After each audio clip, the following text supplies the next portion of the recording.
कौन कहता है कि भगवान बहुत बड़े राजा के यहाँ आएगा, भगवान बहुत बड़े अमीर के आएगा? निवेदन करो, भगवान तो आएगा तो प्रेम से आएगा, भाव से आएगा, श्रद्धा से आएगा।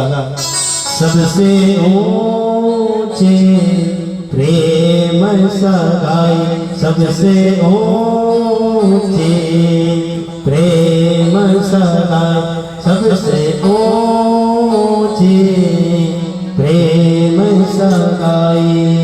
दुर्योधन घर मेवा त्यागो, साग विदुर घर खाए। दुर्योधन घर मेवा त्यागो, साग विदुर घर खाए। सबसे ऊंचे प्रेम सगाई, सबसे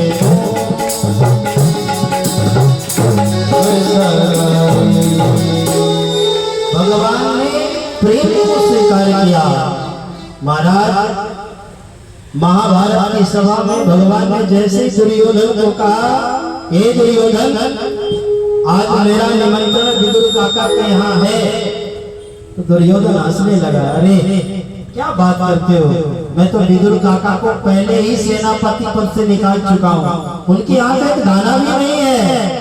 मेरे गोविंद, मेरे जगन्नाथ प्रभु ने एक ही बात कही, अरे दुर्योधन, मैं इस अभिमान का धन खाने के लिए मेरे पेट में भूख ही नहीं है। मुझे तो आज निमंत्रण मेरे विदुर काका के यहाँ है, मुझे विदुर काका के यहाँ जाना है। और विदुर काका बेचारे सबसे पीछे खड़े हुए थे। जैसे ही सुना ये गाना है, ये नहीं मानने वाला, ये आज जाके ही रहेगा। और विदुर जी ने भी दौड़ते दौड़ते अपने पत्नी मृदुला को जैसे ही बताया, आज काके प्रसन्नचित हुई। और वही कथा याद आ जाती है कि भगवान जैसे मृदुला के द्वार पे पहुंचे, कहा, अरे काकी, बड़ी जोर से भूख लगी है, कुछ लाओ ना। मृदुला ने कहा, हाँ बेटा, काका ने आकर तुम्हारे संदेशा दिए हैं, मैं आपको लाकर देती हूँ, लेकिन माँ इतनी भाव विभोर हो चुकी है, उसे कुछ दिखाई नहीं दे रहा। कहा, पहले लाला बैठो। लाला के लिए पाठ ला करके दिया तो पाठ उल्टा रख दिया। ये होता है भक्त का प्रेम।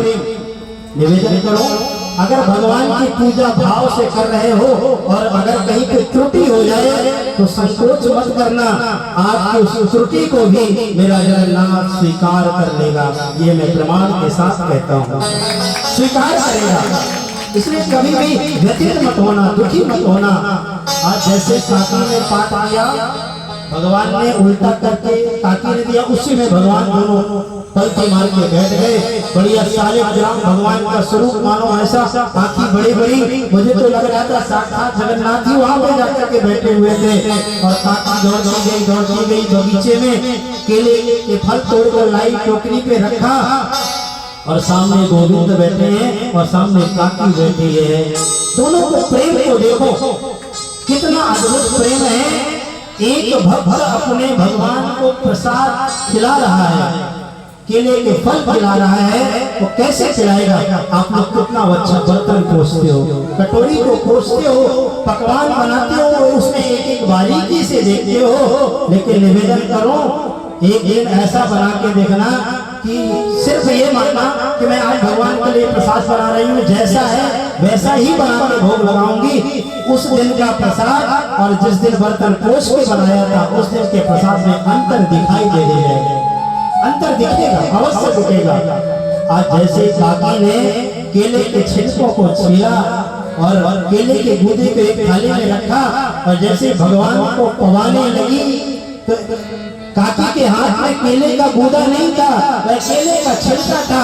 और मेरे गोविंद के हाथ में जैसे ही रखा, मेरे गोविंद ने उस छिलके को देख करके आज बड़े भाव से उनकी आंखों से अश्रुपात होने लगे। अरे काकी, आज तेरा इतना प्रेम है, इस केले के छिलके को भी मुझे पाना पड़ेगा। और मेरे गोविंद, मेरे जगन्नाथ भगवान ने उस केले के छिलकों को भी पाया और गूदा रखा का रखा रह गया। काकी अचेत अवस्था में है। जैसे विदुर जी आकर के देखा और धक्का दिया, अरे बाबली, तू क्या कर रही है? एक जगत नियंता, एक परमात्मा को तू केले की छिलकी खिला रही है। जैसे काकी को अचेत आया, अरे मेरे से तो बहुत बड़ी गलती हो गई, और दोनों हाथ जोड़ करके कान्हा से कहने लगी, हे लाला मुझे क्षमा कर देना, मैं जल्दी जल्दी में तुम्हें छिलका खिला दिया, और भगवान ने अपने काकी को मान रखने के लिए, अपने भक्त का मान करने के लिए इतनी जोर से डकार लगाई कि लगता है आज भगवान ने 56 भोग का प्रसाद पाया हो। ये होता है प्रेम। तो निवेदन करो कि भगवान से प्रेम, समर्पण, संबंध और भक्ति अगर जीवन में पांचों आ गई ना, तो आपको कहीं पे भटकने की जरूरत नहीं पड़ेगी, और इसी जीवन में हमको सब कुछ प्राप्त हो जाएगा।